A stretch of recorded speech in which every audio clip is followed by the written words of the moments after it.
voltar para casa agora. O estudou e então tá respondeu. Obrigado. Tá bom, entendedor não é a palavra baixa. Vamos lá, agora tá certinho. Tem uma historinha de pouco. Vamos lá então. Então nós estamos com os quaternos. Você falei que está perto também, né?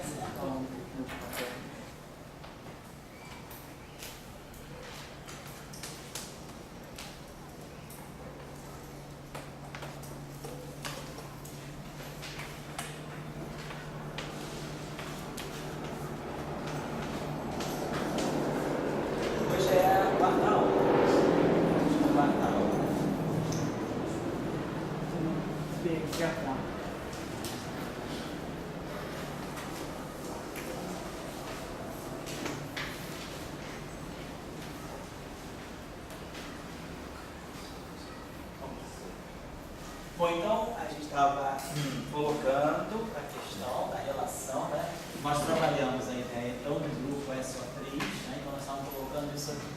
Trabalhamos o grupo SO3 e vimos que o grupo SO3 tem uma relação direta com o grupo SO2.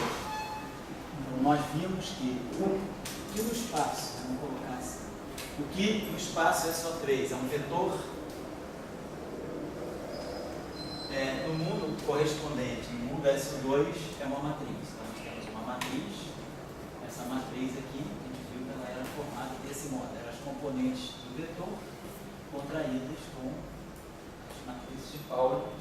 Então, nós tínhamos colocado as matrizes de Pauli, que são a matriz de base independente para qualquer matriz do espaço de duas dimensões, do espaço correspondente. Essa matriz, então, tinha essa estrutura aqui, V3,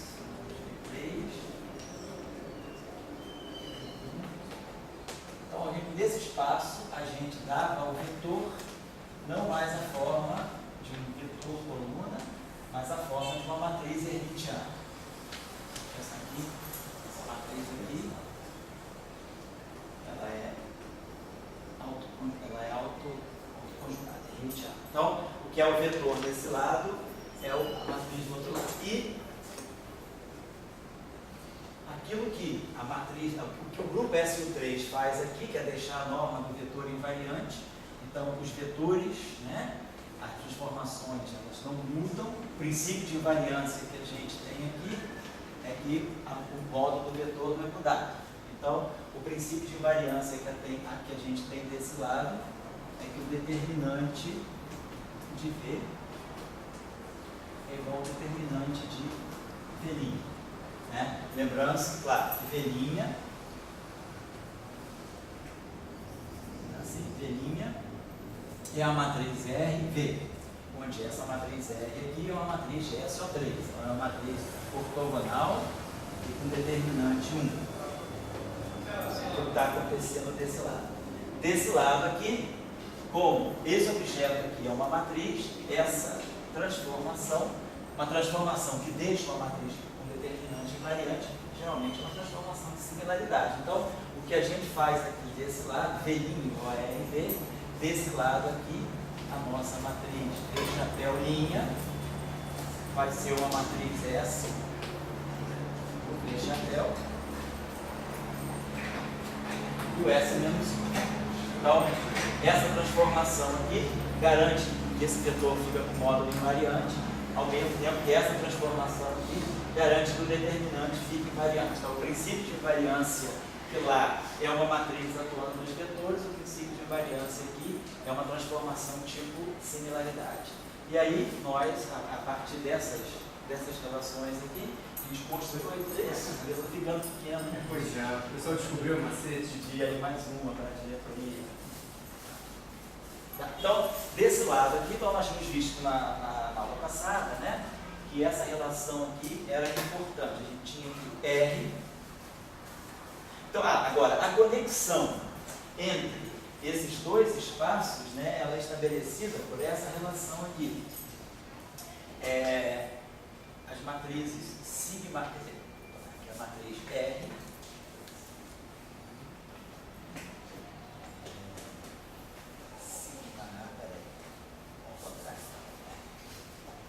S, nós temos visto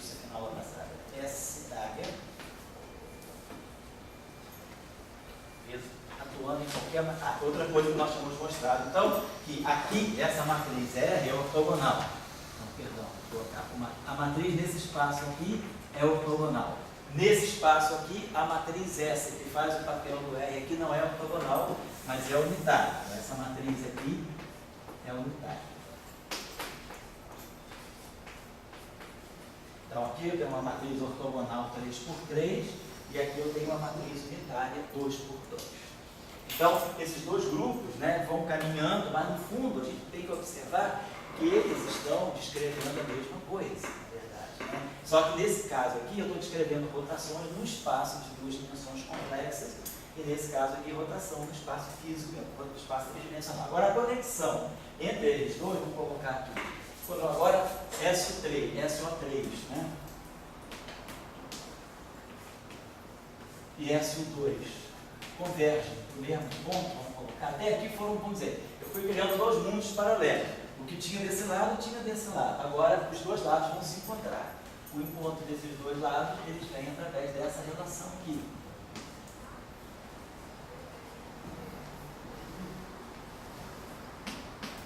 S da H, que é o S menos 1, sigma I, S, R, I, J, nós tínhamos mostrado essa relação na aula passada.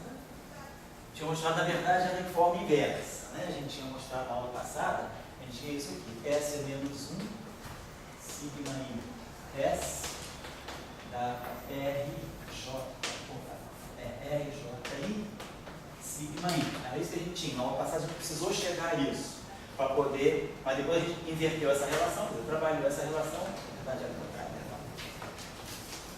A gente trabalhou essa relação, chegou a isso aqui. Então, essa relação que estabelece, né, a ligação realmente, agora numa mesma equação, eu tenho SO3 e SO2. Então, o SO2 está aqui, o SO3 está aqui. Então, duas matrizes de SO2 que diferem por um sinal se associam com a mesma matriz com a mesma matriz de rotação. Então, S e menos S são associados à mesma rotação, mostrando então que existe uma relação 2 contra 1, né? Não há vamos dizer assim, um isomorfismo perfeito, mas há um homomorfismo, né?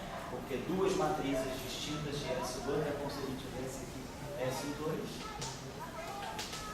e aqui a gente tem SO3, o espaço de matrizes SO3. Então eu vejo que se eu tiver aqui S e aqui eu tiver menos S, ambas dão a mesma transformação R de SO2. Então é isso que a relação está dizendo.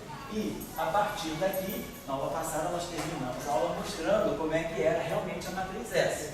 A matriz S, então, ela assumia essa expressão aqui, exponencial de os ângulos da rotação, não sei se na aula passada eu chamei de θi ou ômega i, θi, os ângulos θi e as matrizes sigma i sobre 2. E aí nós tínhamos que essas matrizes de Pauli, né?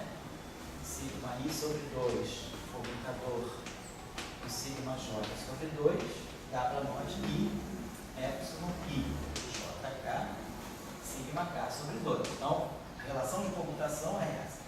A gente já tinha visto, não estou nem, vou colocar aqui, na aula passada, também na aula passada, ou na outra aula, na aula passada, nós tínhamos visto que nesse espaço aqui, a matriz R, ela vai ser escrita como sendo θi, essa exponencial de i, θi, sigma i. Só que isso aqui é 3×3 e isso aqui é 3×3, mas essas matrizes sigma i aqui, que a gente mostrou, elas também satisfazem o mesmo tipo i, epsilon, i, jk, sigma k. Então, apesar dessas matrizes aqui serem 3×3 e antissimétricas, a característica dessas matrizes é que elas são antissimétricas, essas matrizes aqui são 2×2 e são hermitianas, mas elas satisfazem o que a gente chama de mesma álgebra, a estrutura é a mesma. Duas daqui, dando sempre uma terceira daqui com esse fatorio. Então, isso aqui é que diz que esses dois grupos, apesar de serem distintos, eles têm a mesma álgebra. Os geradores satisfazem as mesmas relações de comutação. Então, é isso que se chama a álgebra de Lie desses dois grupos. Então, a gente grafa dessa forma. A álgebra de Lie de SO3, que eu coloco em maiúscula, ela é equivalente à álgebra de Lie do SO2. E aqui, essas matrizes aqui, então, são as matrizes de Pauli, que elas estão fazendo, elas estão gerando, né, rotações nesse espaço bidimensional. E aí a gente vê o seguinte, o que é o vetor? Então, nesse espaço SU2, o que é vetor no espaço SO3 é a matriz hermitiana no espaço SU2. Agora, o que é vetor no espaço SU2? Eu estou no espaço bidimensional, esses objetos são matrizes. Então, eles são vistos como objetos, operadores algébricos, que atuam sobre vetores. Então, aqui no SO2... Aqui não, fala aí. O que consegue nesse 3 θi, esses 3 patrícios, estou parando com alfa, só estou rodando SO3, o R, fosse um R de alfa. Sei. E daí, digamos, vamos dizer, a matriz hermitiana, vamos dizer também, se rodada com parâmetro alfa. Sei. Você está botando... Mas aí você diz só tem um parâmetro. Você pode fazer isso. Você pode pegar um subcaso. Você pode dizer θ2 igual a θ3 igual a 0, θ1 igual a alfa.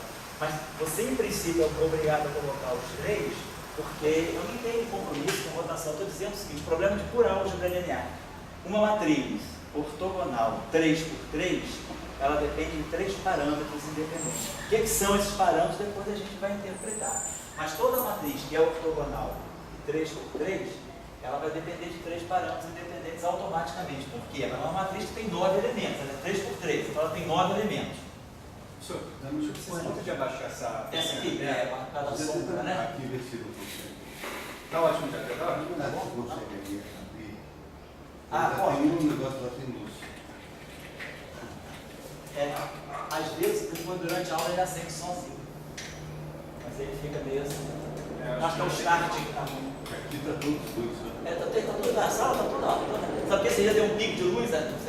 A luz acabou. De repente, na minha sala, por exemplo, das 3 lâmpadas também, 2 queimadas. Fiquei com uma lâmpada só. Tem que falar com o rapaz dele, tá vendo?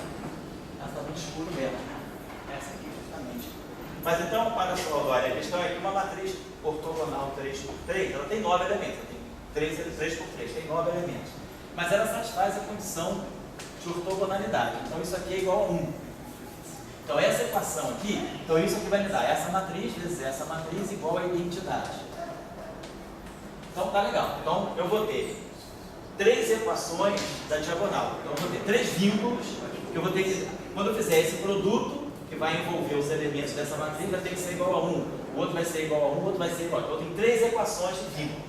Agora, como essa matriz, assim, R transposto vezes R, é uma matriz simétrica, quando eu fizer esse produto aqui, essa matriz aqui, esse produto todo é simétrico, essa matriz é simétrica. Então, eu vou ter que igualar. Quer dizer, é um sistema de 9 equações e 9 variáveis.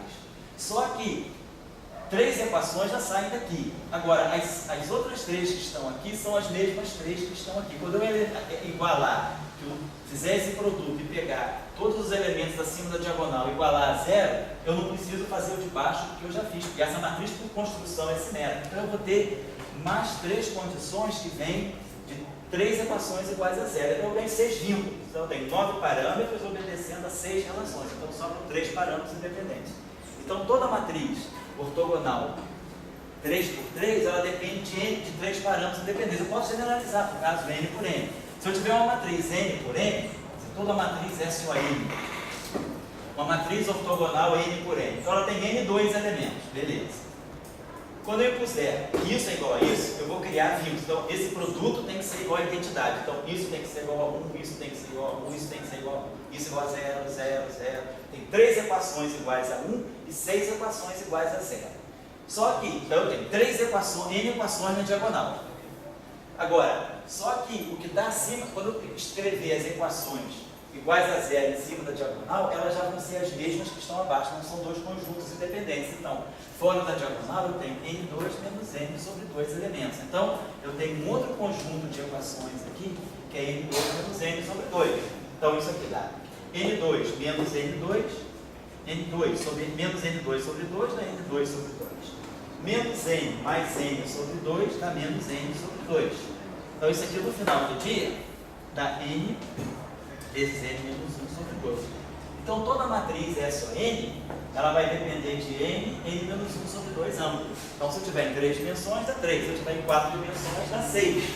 Então, a matriz S ou 4, ela depende de 6 parâmetros independentes. Então, se eu pegar R pertencente a S ou 4, ela vai ter que depender de θ1, θ2, θ3, θ4. Se eu pegar uma matriz de SO6, né, 6 vezes 5, 30, por 2, 15. Então, a matriz de SO6, ela vai ter 15 ângulos de rotação independentes. Aí, então, por isso eu estou colocando θ1, θ2 e θ3.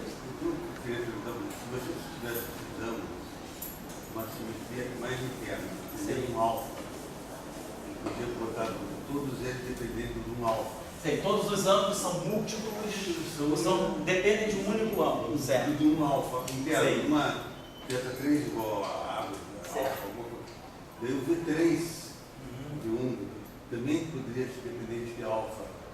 Eu estou querendo colocar, digamos que poderia ter. Estou entendendo.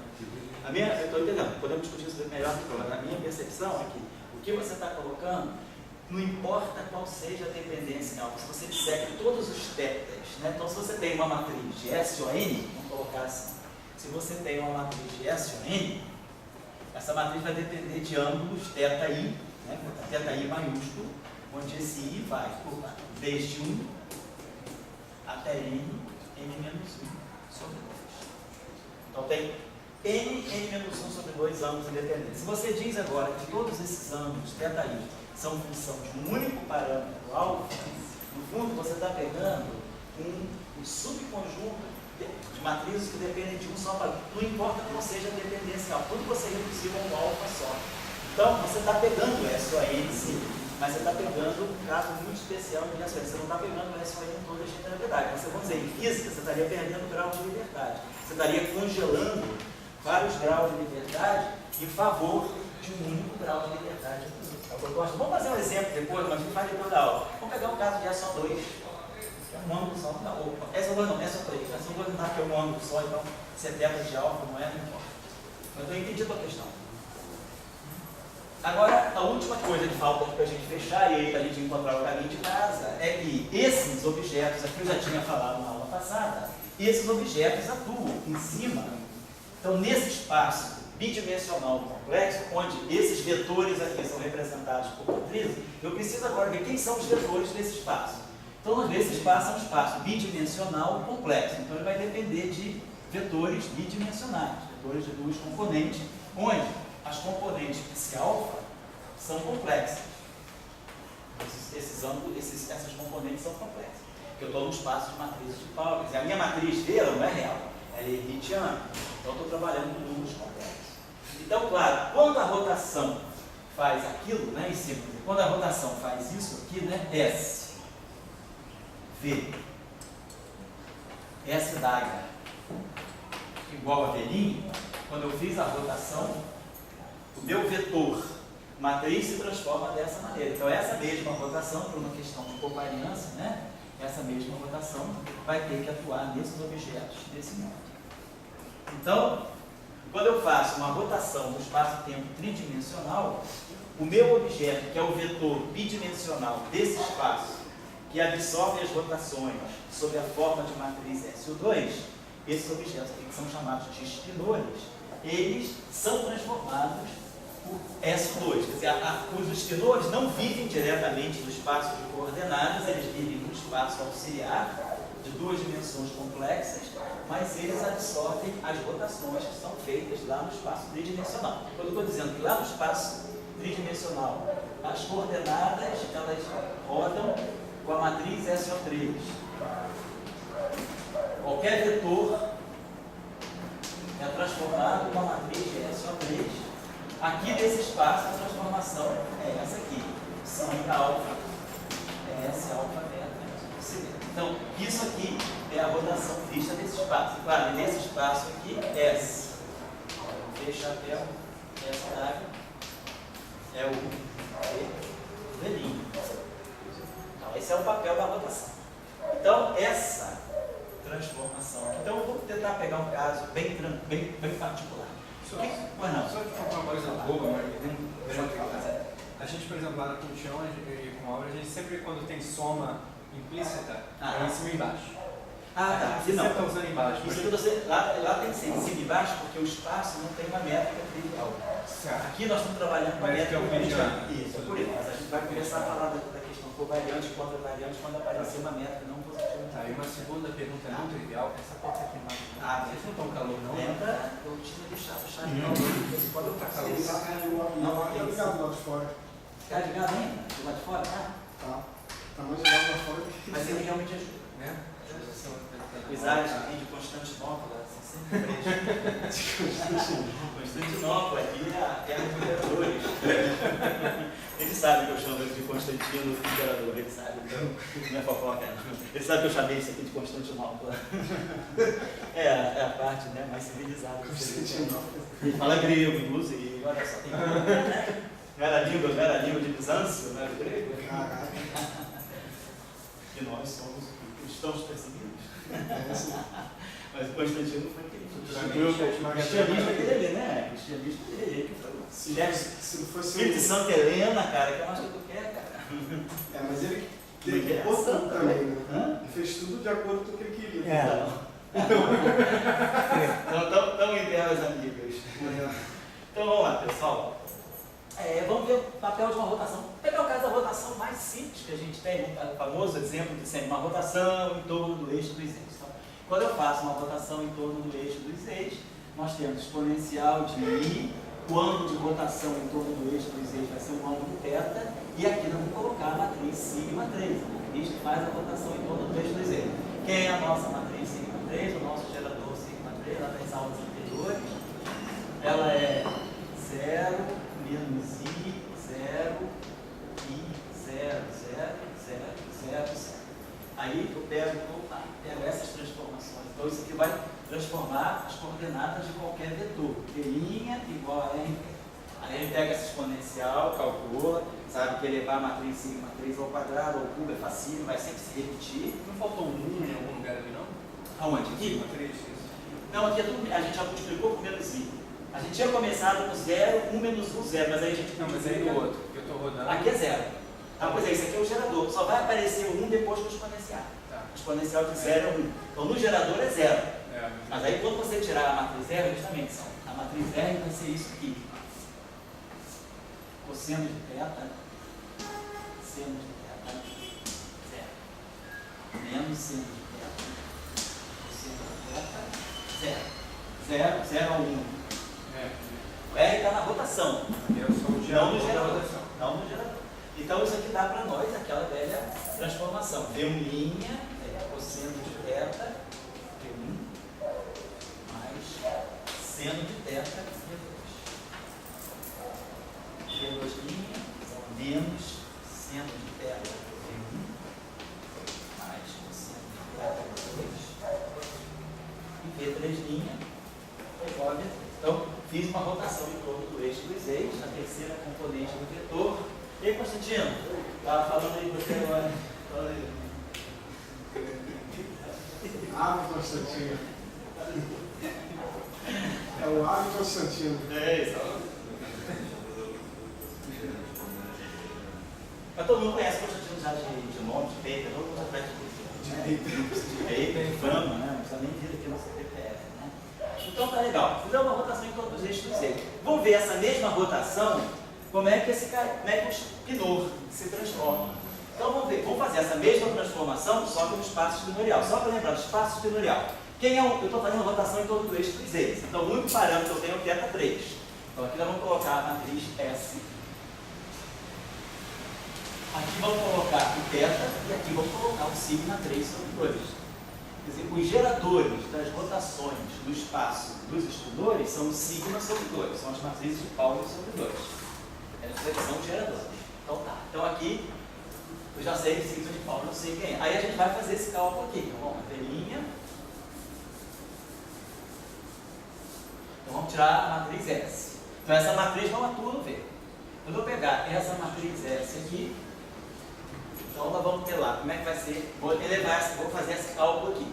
Esse cálculo aqui é muito simples, né? Quando eu exponenciar essa matriz, se vocês lembrarem bem, essa matriz vai ter identidade mais I θ, vou botar θ sobre 2 sigma 3. O primeiro termo que vai ter agora é o quadrado, então vai ficar menos θ2 sobre θ sobre 2 ao quadrado.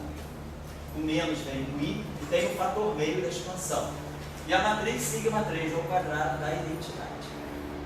Aí agora eu vou pegar esse termo oculto. Então eu vou ter I3, né? I3 a menos 1. Ó, I3 é I, desculpa, elevado à terceira, dá menos I. Aí eu vou ter θ sobre 2 a terceira e vou ter o fator 3 fatorial. Oi?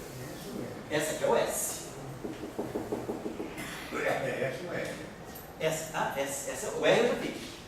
O R era 3 por 3, o S é 2 por 2, é a matriz do espaço dos esteroides. É essa matriz aqui, certo? Então aqui está o ângulo e o gerador. Então agora vou lá pegar a terceira potência, sigma 3, a terceira é sigma 3. Aí vou pegar a quarta potência, e 4 dá 1. Então vai ficar 1 sobre 4 fatorial, θ2, a quarta, identidade. Aí o que a gente observa aqui? Todos os termos que estão na identidade estão se somando na série do cosseno de θ sobre 2. Então isso aqui vai ficar cosseno de θ sobre 2 vezes a matriz identidade.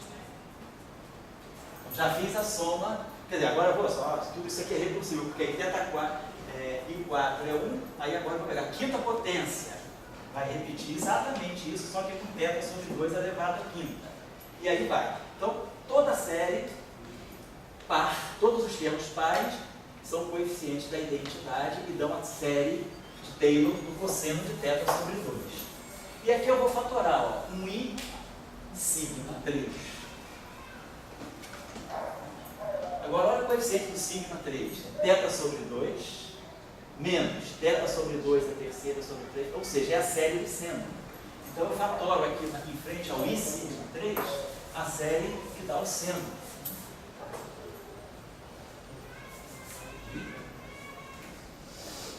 Seno de θ sobre 2, sigma 3.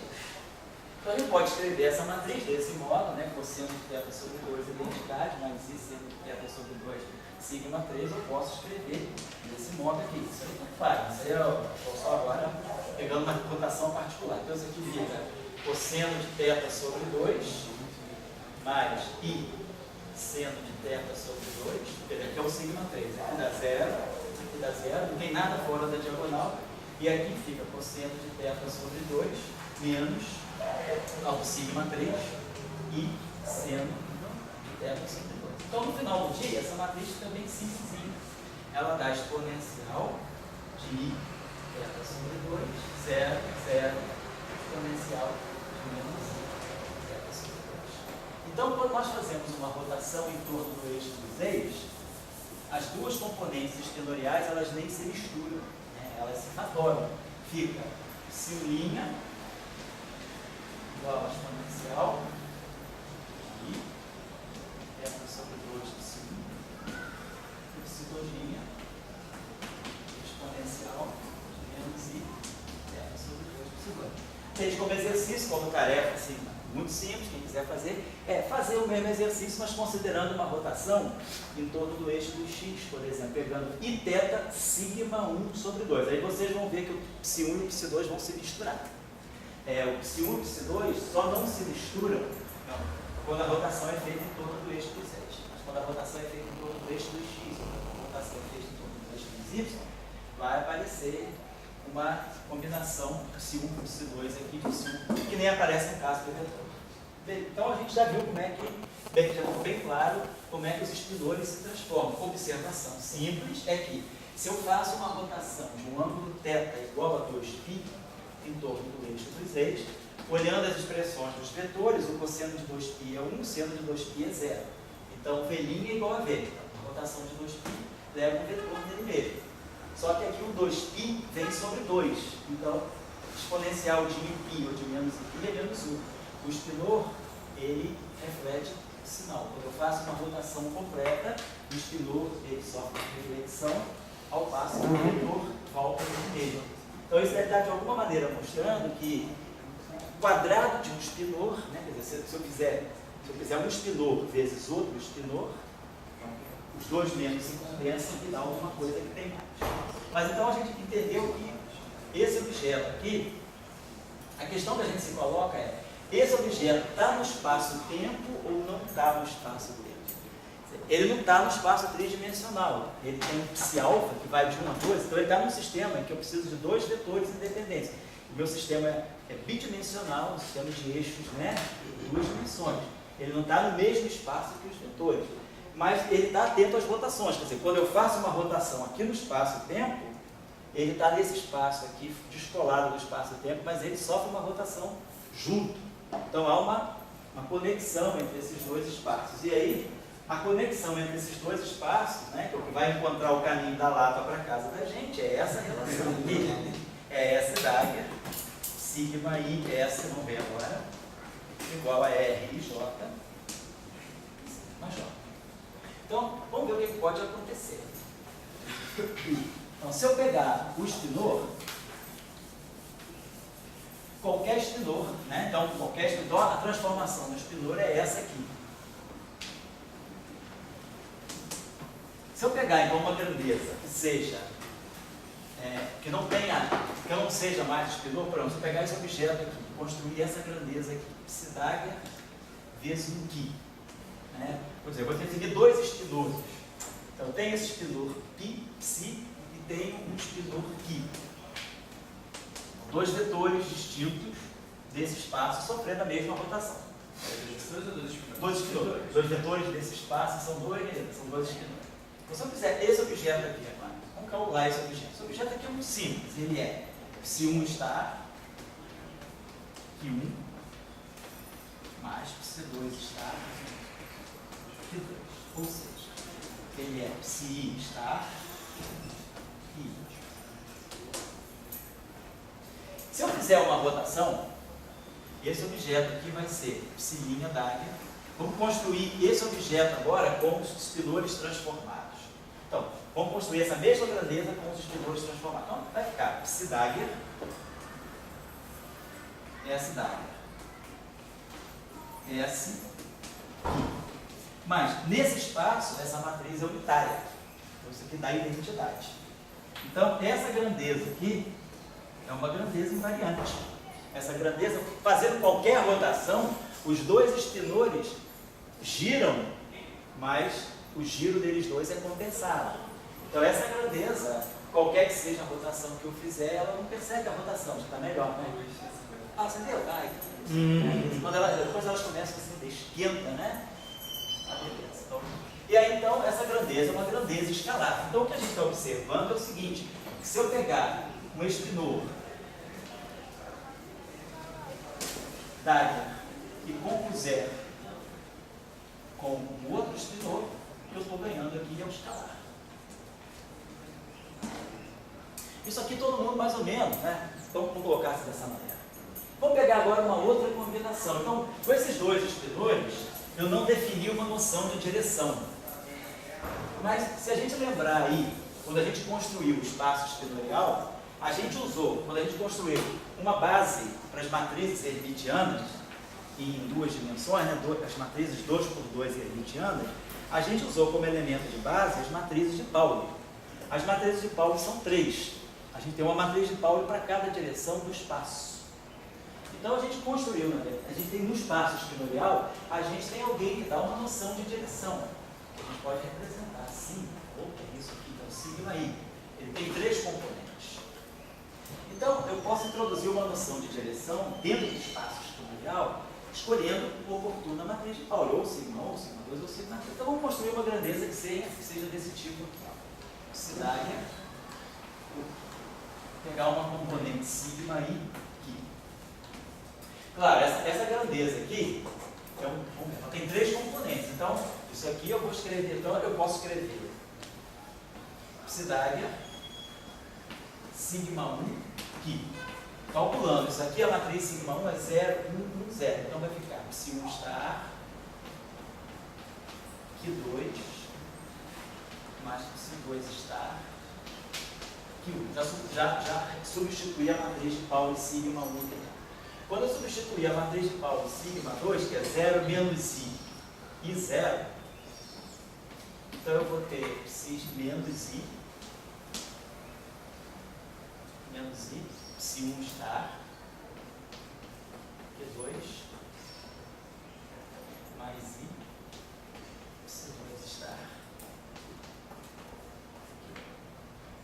psi2 star. É isso mesmo, eu vou ter psi1 star, psi2 star, psi1 star, isso mesmo. E depois eu vou pegar a grandeza Psidagger, sigma 3, que eu tenho psi1 star, Q1, menos psi2 star, Q2. Então, eu tenho 3 grandezas. Será que 3 grandezas formam um vetor? 3 grandezas podem não formar um vetor. Eu posso reunir 3 escalares, e 3 escalares no espaço tridimensional não formam um vetor. Uma grandeza só é caracterizada de vetor se eu tiver uma lei de transformação, se eu souber como ela reage sobre rotações. Se eu souber como ela reage sobre rotações e que as componentes se misturam quando eu faço rotações, então eu sei que essa grandeza é um vetor. Então, vamos pensar o seguinte, de uma maneira assim, genérica, né? Vamos colocar assim, de uma maneira, vamos dizer assim, concisa, eu posso escrever essa grandeza Psidagger, sigma I. Então, eu tenho uma grandeza que tem 3 I's. Vamos ver como é que essa grandeza reage sobre rotação. Se eu construir essa grandeza psi' dagger, sigma I, vou construir essa grandeza com os espinores transformados. Então vamos lá. Isso aqui vai ficar Psidagger, essa dagger. Isso aqui mantém sigma I, e aqui aparece um S aqui. Agora, nós vimos que essa relação aqui é a relação constitutiva fundamental da teoria espinorial. É o que mostra a relação entre as transformações de rotação vistas sob o ponto de vista do S e o 2 e as transformações de rotação vistas do ponto de vista do S e o 3. Isso aqui é isso aqui. Onde esse R e J, R é uma matriz, mas R e J são elementos de matriz, são números, R1, R2, 2.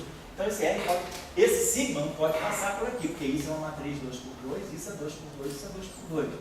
Mas agora, quando eu uso essa relação, isso aqui é espinor, isso aqui é um vetor coluna, isso aqui é um vetor linha. Mas agora, quando isso aqui desaparece e vira isso é matriz 2 por 2, fica presa aqui dentro. Mas isso aqui é um conjunto de números, são coeficientes.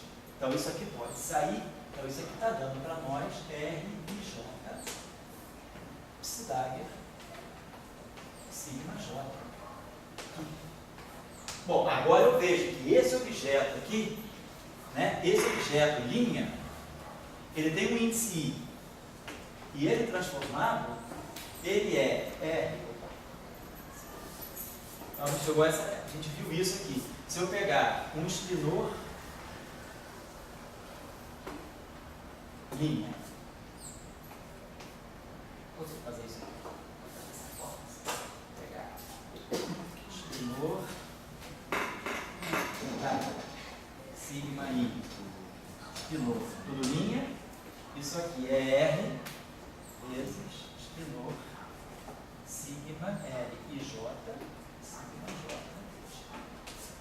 Então a gente está vendo que esse objeto aqui se comporta como um vetor, ou seja, esses 3 objetos aqui são os componentes do vetor. Eu estou definindo então um vetor que eu posso chamar, sei lá, vou chamar de um vetor ρI, que vai ter a primeira componente dele vai ser psi1 star Q2 mais psi2 star Q1.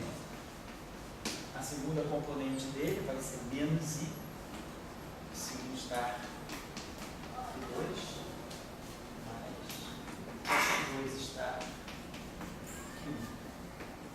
E a terceira componente vai ser epsilon estar menos epsilon estar.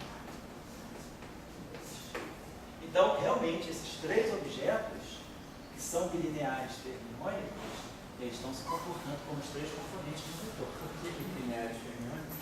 Porque tem dois, é uma grandeza quadrática. Bilinear, é um bilinear. Não é linear porque não depende da potência, quer dizer, ele tem potência segunda ordem dos espinhos. Uma coisa quadrática. Ou seja, bilinear é quadrática. O matemático gosta mais de forma quadrática, forma quadrática, forma de bilinear. Tá certo? Então a gente mostra que os espinores, eles podem se compor para formar. Então, os escalares. Então, quando eu pegar, deixa eu apagar isso aqui. Vocês perceberam que isso é pura, vamos dizer, resultado da teoria de grupo, uma coisa muito simples. Só para clarificar, por exemplo, quando em teoria coisa dos campos, o que antes, por exemplo, era ser uma função de onda psi, passa a ser um operador de campo psi. Isso. Mas a gente sempre fala de operador como matriz. Aí passa a ser um operador espinorial. Tem alguma diferença? Aí não, claro, aí a gente está usando a notação operador em vários sentidos, né? Quer dizer, o operador, nesse caso, a matriz não deixa de ser um operador com dimensão finita. Então, ele atua em índices discretos. Normalmente, a gente pensa na matriz como um operador discreto que atua em sempre R12, R13, R1, R2, R3. Então, é o operador discreto, um componente discreto. O campo é um operador, mas é um operador contínuo. Então, por que ele é contínuo? No sentido de que o índice, que para nós seria o índice I do vetor, no espinor é a dependência x da componente, da coordenada. E quando a gente diz que a gente está falando de um campo, a gente está dando a isso as componentes, que na mecânica a gente fala, as coordenadas generalizadas são Q de T. Então, em cada instante eu tenho uma configuração de coordenadas. Né? Numa teoria de campos, eu vou ter um objeto que eu vou chamar de φ, que vai depender de T e X. Mas as componentes, num estado instante de tempo, esse campo, ele não é um objeto que tem um valor, ele é uma função de X. Aqui não, para cada instante de tempo, esse valor é um número, é o valor de uma coordenada. Aqui não, para cada instante de tempo, eu tenho isso aqui. Num outro instante de tempo, eu posso ter isso aqui. Mas assim, eu aplico uma matriz, por exemplo, uma função de onda, matriz como operador. Eu aplico o espinor em alguma coisa ou não? Não, o espinor não. O espinor ele pode ser o espinor de Dirac. O campo de Dirac é o seguinte: o campo de Dirac, vamos colocar dessa forma. Ele é um campo espinorial. Então ele tem um índice, porque ele é um espinor, ele sabe como é que ele roda sob rotações. Mas ao mesmo tempo, ele tem. Então ele vai ser um operador que cria, vamos dizer, um operador que atua em cima de funções de ondas num espaço que se chama espaço de Hilbert. Eu posso expandir, por exemplo, o espinor em A e a W. Pode. Numa base de funções, Isso. enquanto no outro caso é uma base discreta. Isso, exatamente. E assim, voltando bem para ficar aqui, por exemplo, quando eu construo tudo bem, eu peguei espinores e construí um escalar, eu construí vetores. Isso. Quando eu escrevo uma lagrangiana, por exemplo, eu posso ter um termo psi da psi. Isso. Que seria, digamos, o termo de auto-interação. Isso. Esse caso Então, na verdade, é de massa. Mas tudo termo bem. de massa. Tá, então eu estou gerando um terceiro campo, um campo escalar, a partir desse. Isso. Entendeu? Isso que eu me confundi, porque se eu olhar mais lagrangiana, eu vou olhando o psi, o espinor, eu vou dizer, é um campo fermiônico. Isso. Mas na lagrangiana, além do psi, que é o campo fermiônico, existe um chi, que é um escalar. Ah, tá, pois é. Mas esse escalar, ele é composto por término. Então você só atribui caráter de definição térmica. Ah, tá. O escalar simplesmente é um campo derivado. Ah, tá certo. Então, olha só para fazer uma conexão com o que vocês já sabem da mecânica quântica. Então, nós produzimos os espinores. E aí nós vemos o seguinte: a partir de dois espinores, eu posso construir uma grandeza aqui que eu vou chamar de escalar. Vou chamar um escalar S. Agora, a partir de dois espinores, eu também posso construir, posso até botar a flechinha aqui para indicar sigma 1, sigma 2, sigma 3, eu vou construir uma grandeza de natureza vetorial. Uma grandeza escalar, ela tem uma componente. Uma grandeza vetorial, ela tem três componentes. Então, na verdade, a partir de dois espinores, eu posso construir, eu posso até usar, se vocês quiserem, o mesmo espinor também, nada me impede, eu vou colocar aqui o mesmo espinor. Vou colocar aqui. Nada mudou. Isso aqui continua sendo um escalar, isso aqui continua sendo um vetor. Então, a partir desse spinor, eu construí um escalar, uma componente e construí um vetor, 3 componentes. Então, a partir de um objeto com 2 componentes, na verdade eu só tenho isso à minha disposição, esse 1, esse 2. Eu construo um escalar e um vetor. Então, a partir desse objeto que tem 2 componentes, eu construo 4 objetos. Lá na mecânica quântica, todo mundo está lembrado, quando a gente estuda a álgebra de momento angular orbital e depois a gente estuda o spin na mecânica quântica, a gente sabe que o spin meio do elétron, ele é representado justamente por uma função de onda que passa a ter 2 componentes. Então, quando a gente fala do experimento de Stern-Gerlach, a gente está falando desse objeto que tem 2 componentes. Então, introduz um objeto com 2 componentes para descrever esse grau de liberdade magnético que o elétron tem, que faz ele se splitar em 2 níveis quando ele passa por um campo magnético. Então, a gente introduz esse grau de liberdade magnético descrito por um spinor. E então a gente sabe, quando a gente compõe, aí fala, como é que a gente soma, como é que a gente compõe, soma spin meio com spin meio na mecânica quântica? Então, na mecânica quântica, quando eu pego um spin meio e componho um spin meio, eu faço uma soma de 2 spins meio, eu pego um spin meio e somo o outro spin meio. Sabe que dá 0 e 1. Meio dá meio menos meio e meio mais meio, que é 1. Então, o spin meio, a gente sabe que a representação, dado um certo spin, a dimensão daquele objeto, o número de componentes daquele spin é 2s mais 1.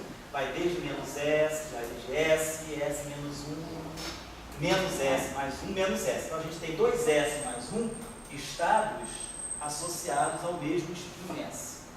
Isso acontece no spin meio, então eu posso ter mais meio e menos meio, são os 2 estados associados ao spin meio. Quando eu multiplico, quando eu somo spin meio com spin meio na mecânica quântica, na verdade o que eu estou fazendo é isso. Ó. Isso aqui está me dando meio com meio, está me dando 0 e 1. O que é isso aqui? Isso aqui é meio, então tem dimensão 2. 2s mais 1 é 2. Então tem 2 componentes aqui, tem 2 componentes aqui. Essas 2 componentes, elas podem se juntar para dar o spin 0, que é esse objeto aqui, que tem uma componente, e podem se juntar para dar isso aqui. Então, na mecânica quântica, quando a gente fala soma de spin, ou composição de momento angular e de spin, o que a gente está fazendo é isso, a gente está pegando o objeto que tem uma certa representação do grupo de rotação e multiplicando. Então, isso aqui significa que se eu botar aqui um spinor aqui, então significa que eu estou pegando um objeto de spin meio e compondo com outro objeto de spin meio para dar um escalar.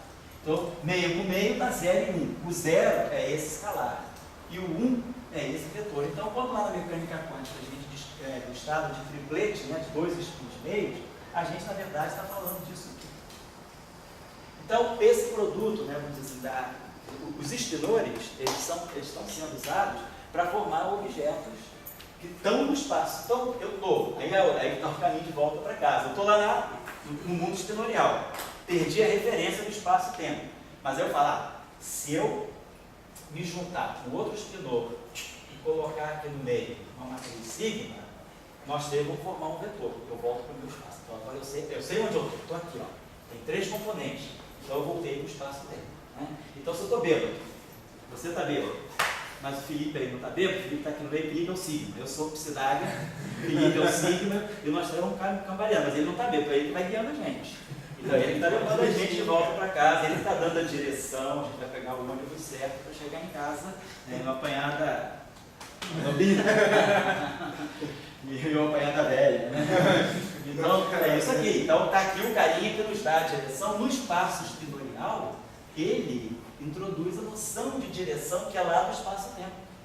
Então, os 2 spinores estão perdidos lá no mundo da cachaça, vamos colocar assim, o mundo abstrato, né? E esse carinha aqui, ele entrou na história para dar a direção. Então, eu pego esses 2 spinores, junto com a matriz sigma, e aí, ó, né? Down to earth, né? Estamos na Terra, né? De volta, né? Entenderam como é que a historinha funciona? É isso aí, é tão simples quanto isso. É uma pura teoria de grupo. Pura é só 2, é só 3 e é só 2. Está claro com você, certo? Então, quando a gente compõe spins na mecânica quântica, o que a gente está fazendo, na verdade, compõe momento angular, só momento angular 1 com meio, dá meio, 3 meio, a gente está fazendo esse joguinho. Eu estou pegando alguém que está no espaço de representação do grupo. Até quando eu pego, por exemplo, spin 1, se eu quiser compor o momento angular orbital 1, um spin meio. Então, o que eu estou pegando? Eu estou pegando um objeto que está no espaço de vetores. Tá? Ele tem spin 1, então ele é um vetor, ele tem 3 componentes, ele está no mundo vetorial. Então, esse objeto, esse está no espaço-tempo. Qual é o índice dele? O índice dele é isso aqui. Eu vou pegar um objeto VI. Esse cara tem 3 componentes, então ele tem L igual a 1. 2L mais 1 igual a 3. Então, L tem que ser 1. Esse cara tem spin meio. Então, eu estou pegando isso aqui. Então, eu estou fazendo um casamento meio esdrúxulo. Eu estou casando um vetor com um spinor. Que vai dar isso no final do dia. Então, vai colocar aqui. Então, quando eu fizer uma rotação, esse objeto aqui, eu sei que ele vai ter índices híbridos. Esse objeto aqui, vamos chamar, vai ser um lambda e alfa. Para cada i, ele tem 2 alfas. Então, você vai ter componente lambda 1, componente meio, lambda 1, componente meio. Eu vou ter lambda 1 desse índice, vamos chamar assim, isso aqui vai ser 1. Vamos botar um pontinho em cima para dizer que é o 1 de um outro espaço. E lambda 1, 2. Depois eu vou ter lambda 2 do espaço, 1 do spinor, lambda 2, 2 pontos. E lambda 3, 1 ponto, lambda 3, 2 pontos. Então eu tenho um objeto que tem 6 componentes. 3 vezes 2, 6. Para cada configuração desse, eu posso ter 2 configurações distintas. Então, é esse objeto que eu tenho. Então, esse objeto aqui é uma mistura de spin 1, momento angular 1, sei lá, momento angular orbital, ou pode ser um spin também, um spin meio. Eu tenho 2 objetos compostos aqui. Então, eu tenho que ver como é que esse objeto se transforma sob rotação. Qual é a transformação de rotação desse objeto aqui? Esse objeto aqui é um vetor. Então, ele roda, ele vê uma rotação desse modo, R e J. Esse cara é um spinor, isso aqui é um S alfa beta, lambda J. Então, esse índice aqui é rotacionado lá no SO3, e esse índice aqui é rotacionado cá no SO2. Então, esse objeto é um objeto de duas pernas, né? Ele tem uma perna no espaço e uma perna, né, no mundo abstrato, no mundo lambda, no mundo dos begumes, né? Vamos colocar assim. Já vou lá. Então, quando ele sofre a rotação, cada índice vê a sua rotação separadamente. Pois não, Gil?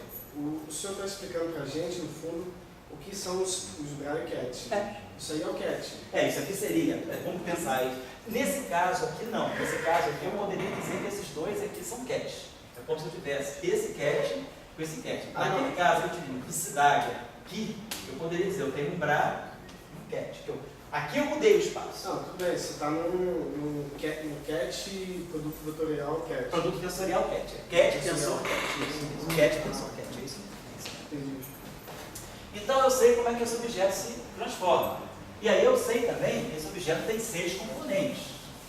E aí, se a gente for olhar aqui, né, a gente vai ver que essas componentes se organizam, porque, na verdade, quando eu produzir esses objetos aqui, quer dizer, eu tenho 1 e tenho meio, né, isso aqui vai dar meio e 3 meios. Né?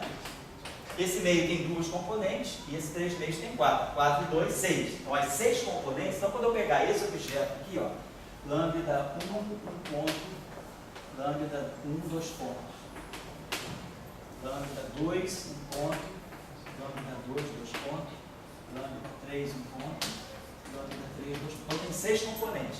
Dessas 6 componentes, 2 vão se organizar para formar um spinor. Eu vou poder formar aqui dentro, vai sair alguma coisa que vai ter spin meio e alguma coisa que vai ter spin 3. Então, essas 6 componentes, elas se repartem em 2. Mas aí eu tenho que ver, são as chamadas componentes irredutíveis sobre as rotações. Eu vou pegar essa grandeza aqui e eu vou ver que, na verdade, existe uma combinação linear de 2 componentes que se transformam entre si e existem outras 4 componentes que se transformam entre si. Elas não se misturam. Quando a gente olhar o efeito da rotação, a gente vai ver que vai ter uma combinação linear de 2 componentes dessas 4 que elas se isolam das outras 4. E aí as que se isolam, as 2 que se isolam são o spin meio, 2 componentes, e as 4 que se isolam são o spin 1, né, que é a opção, é o spin 3,5 que tem 4 componentes. Então é isso que é soma de momento angular na mecânica quântica. É produto de objetos do espaço por objetos espinoriais, dois produtos de objetos do espaço. Posso pegar um vetor por outro vetor. Tanto faz, né? Se a gente pegar um vetor por outro vetor, é mais simples. Imagina que eu pegue um vetor UI e multiplique por um vetor VJ. Então eu estou formando o quê? Tem um objeto que tem 3 componentes por um objeto que tem 3 componentes. Vai dar 9 componentes. Então, na verdade, se esse cara aqui é um vetor, esse cara tem 3 componentes. Ele tem spin 1. Esse cara aqui tem outro spin 1. Então, spin 1 e 1. Nós sabemos na mecânica quântica que quando a gente soma spin 1 com spin 1, a gente pode ter 0, 1 e 2. Mas suponha que eu nunca estudei mecânica quântica. Eu só sei grupo de rotação, só sei SO3. Como é que eu posso saber que tem 3 spins aqui dentro? Então, tem que fazer isso aqui. Estou fazendo um produto. Como o Diego falou, estou fazendo um produto tensorial de um vetor por outro vetor. Quando eu pego um vetor por outro vetor, eu posso fazer 3 tipos de produto. Eu posso fazer um produto escalar. Posso fazer um produto vetorial. Então, produto escalar de um vetor por um vetor é um escalar. O produto vetorial de um vetor por um vetor é um outro vetor. Agora, eu posso fazer também, eu posso formar uma matriz a partir desses vetores. Vamos pensar assim. Vamos pensar que eu estou pegando 2 vetores, né, e fazendo o seguinte. Imagina que eu pego esse vetor aqui, o 1, o 2 e o 3. E multiplico o V1, V2, V3. Isso aqui é um produto escalar, tá? O 1, V1 mais o 2, V2 mais o 3, V3. Mas eu posso colocar aqui um produto tensorial. Eu posso formar uma matriz a partir desses 2 vetores. Como é que eu formo essa matriz? Eu vou formar uma matriz dizendo que vai formar uma matriz 9 por 9, em que eu vou colocar esse objeto em cima de cada objeto daqui. Então eu vou ter... Professor. Pode falar. Se você formar, você teria que botar tudo coluna, né? Oi? Coluna. Coluna Você pode ver, não, tá. Se você fizer o produto de uma matriz, isso aqui não é o produto matricial de uma matriz linha para uma matriz coluna que vai dar um número. Isso aqui é um produto tensorial. Estou definindo um novo produto. Estou definindo uma nova noção de produto em que o segundo vetor, eu não vou somar componente a componente. Eu vou colocar o segundo vetor dentro do primeiro. Eu vou formar uma matriz, eu tenho 2 índices aqui. Para cada um daqui, eu vou colocar 3 índices aqui. Então esse objeto vai ter um 1V1, um 1V2, um 1V3. O 2V1, o 2V2, o 2V3. O 3V1, o 3V2, o 3V3. Tem 9 elementos. Tem 9 elementos na matriz 3x3. Desculpa, do jeito que você escreveu ali, tá. Isso seria um produto escalar. A gente lembra da mecânica quântica. O senhor está fazendo um BA vetor cat. Isso a gente não aprendeu. Isso, então eu estaria colocando isso aqui. Isso aqui é assim. Agora, o cat, vetor cat, a gente aprende. Isso. Isso aqui seria um BRA tensorial com cat. Isso existe? Estou definindo. O que o matemático não define? Não sou matemático, infelizmente. Mas vamos ver o que é isso. Vamos ver o que é isso primeiro, para depois você ficar chateado? Não, só brincando. Vamos você ficar chocado depois. Vamos ver o que isso aqui define. O que isso pode ter para nós. Vamos fazer essa definição e vamos ver o que isso pode ter de interessante. Então, suponhamos, vamos fazer o seguinte. Não vou nem dizer o que eu estou fazendo, eu vou dizer o seguinte. Se eu pegar qualquer componente de um vetor e multiplicar por qualquer componente de outro vetor, eu estou formando uma matriz 3 por 3. Concorda comigo? Só isso que eu estou fazendo. Então, estou formando uma matriz às custas de 2 vetores. Vou formar uma matriz que vai ter elementos. Primeiro elemento, N11 é o 1V1, N12 é o 1V2, N13. Então, estou formando uma matriz a partir de 2 vetores, multiplicando componente a componente. Tá? Sobre o que essa matriz diz? Vamos pegar essa matriz. Tá claro? Então isso aqui você concorda. Não estou dizendo que é BRA, que é CAT, que eu botei. Não estou definindo o modo de definir a matriz. Eu estou definindo apenas que, a partir das 3 componentes de um vetor e das 3 componentes de outro vetor, eu posso multiplicar uma componente de um por todas as componentes do outro e formar uma matriz 3 por 3. Ok? Vamos ver essa matriz aqui, o que vai lá.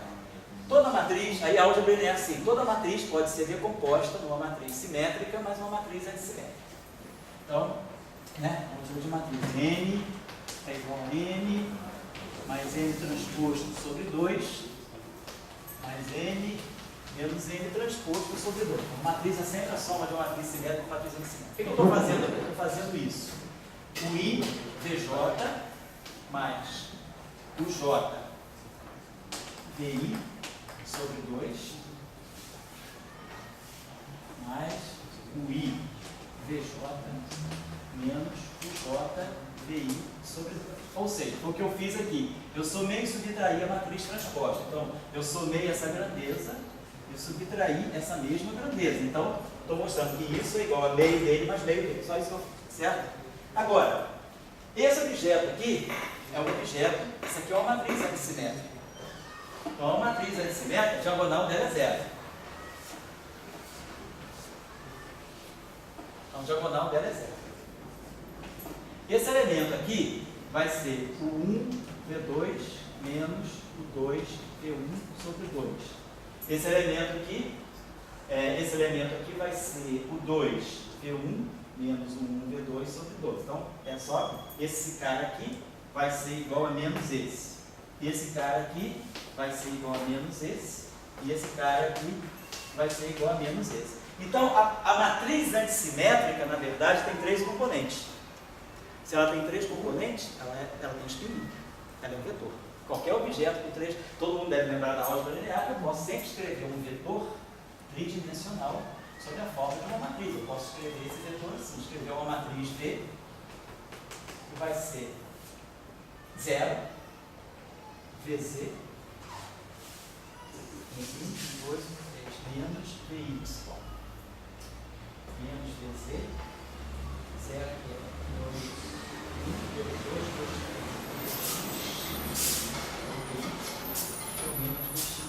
então, toda matriz antissimétrica pode ser associada a um vetor. Se eu pegar uma matriz antissimétrica 3 por 3, essa matriz antissimétrica mais geral possível, então se eu pegar uma matriz antissimétrica 0, alfa, beta, menos alfa, 0, gama, menos beta, menos gama, 0. Toda matriz antissimétrica 3 por 3 pode ser colocada sob a forma de um vetor. A componente x do vetor é o gama, a componente y do vetor é o menos beta, e a componente z do vetor é o alfa.